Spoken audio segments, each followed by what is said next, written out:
पंजाब ते पंजाबी रूल दी, पंजाबी लुकाई दी, पंजाबी शाही दी जदों भी गल होवेगा तो एक नां सारिਆਂ ਤੋਂ ਉੱਤੇ आ जाएगा। वो नां है महाराजा रणजीत सिंह। महाराजा रणजीत सिंह नूं इस दुनिया तो गए 180 साल हो चुके ने।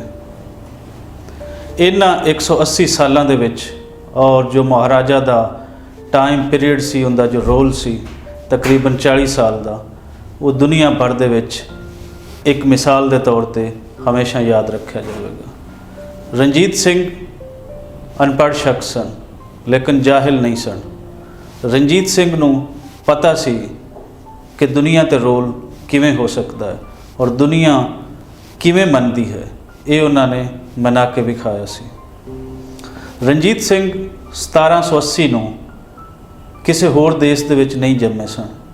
रणजीत सिंह पंजाब धरती दे विच ही जम्मे सन। इसलिए ही तो लाहौरियां ने भंगी मिसल दे 17 किस्म के टैक्सां तो तंग आके रणजीत सिंह नूं यह कहा कि तू लाहौर भी आ जा। इस तो पहले रणजीत सिंह नूं सिर्फ 12 साल की उम्र दे विच राजा बनाया जाता है। जदों रणजीत सिंह भंगी मिसल कोलों लाहौर नूं आज़ाद करवांदा है तो उस वेले आप दी उम्र सिर्फ 19 साल सी। लाहौर दरबार 19 साल दे विच संभाल के उस तो बाद दे अगले 18 सालों दे विच जो पंजाब का नक्शा उन्होंने बनाया, यकीनन अगर असी पूरी दुनिया नूं वेखीए तो इस हद तक इधरले उधरलियां हमलावरां तो शायद ही किसी ने अपने देश को आज़ाद कराया होवे।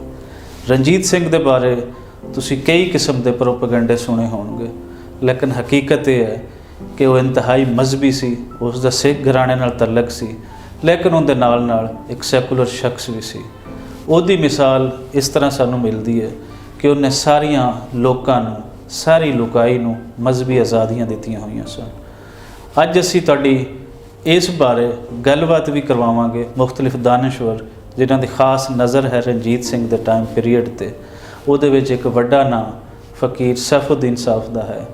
ये उन्हां ही उसी घराने दे विचों तलक रखते हैं जिन्हां दे सारियां वजारतां आप दे कोल सन, इन्हां दे वड्डियां दे कोल सन और यही मुसलमानां दे नुमाइंदे सन। रणजीत सिंह किस तरह मुसलमानां दा एहतराम करदा सी, न सिर्फ मुसलमानां दा बल्कि कुरान मजीद दा किस तरह एहतराम करदा सी, वो मेरी ज़बानी नहीं, वो आओ मैं तुहानूं सुणाना हाँ फकीर सैफुद्दीन दी ज़बानी। ਇਹ ਸਾਡੇ ਹਿਸਟੋਰੀਅਨਸ ਨੇ ਬੜੀ ਜ਼ਿਆਦਤੀ ਕੀਤੀ ਹੈ ਕਿ ਮਹਾਰਾਜਾ ਰਣਜੀਤ ਸਿੰਘ ਨੂੰ ਇਹ ਦੱਸਣ ਦੀ ਕਿ ਇਹਨੇ ਬਾਦਸ਼ਾਹ ਮਸਜਿਦ ਵਿੱਚ ਸਤੰਬਲ ਬਣਾਤਾ, ਇਹਨੇ ਮੁਸਲਮਾਨ ਦੀ ਇਮਾਰਤਾਂ ਨੂੰ ਤੋੜ ਕੇ ਗੋਲਡਨ ਟੈਂਪਲ ਭੇਜ ਦਿੱਤਾ, ਇਹਨੇ ਫਲਾਨੀ ਮਸਜਿਦ ਵਿੱਚ ਬਾਰੂਦ ਖਾਨਾ ਬਣਾਤਾ, ਇਹਨੇ ਫਲਾਨੀ ਮਸਜਿਦ ਵਿੱਚ ਨਾਚ ਗਾਣੇ ਦੀ ਮਹਿਫਿਲ ਰੰਗੋ ਸਰੂਦ ਦੀ ਮਹਿਫਿਲ ਕਰ ਦਿੱਤੀ। ਇਹ ਸਰਾਸਰ ਝੂਠ, सरासर फ्रॉड, सरासर सिर्फ मुसलमानों नूं सिखां तो हटाउण वास्ते, मुसलमानों नूं बाकी पंजाबी सिख हिंदुआं तो अलग करने वास्ते यह चीज़ां साडे कंटैंपररी राइटर्स ने डिज़ाइन कीतियां। ठीक जे मैं जनाब नूं अर्ज़ करा कि महाराजा रणजीत सिंह और राजा है जिन्हें पहली दफ़ा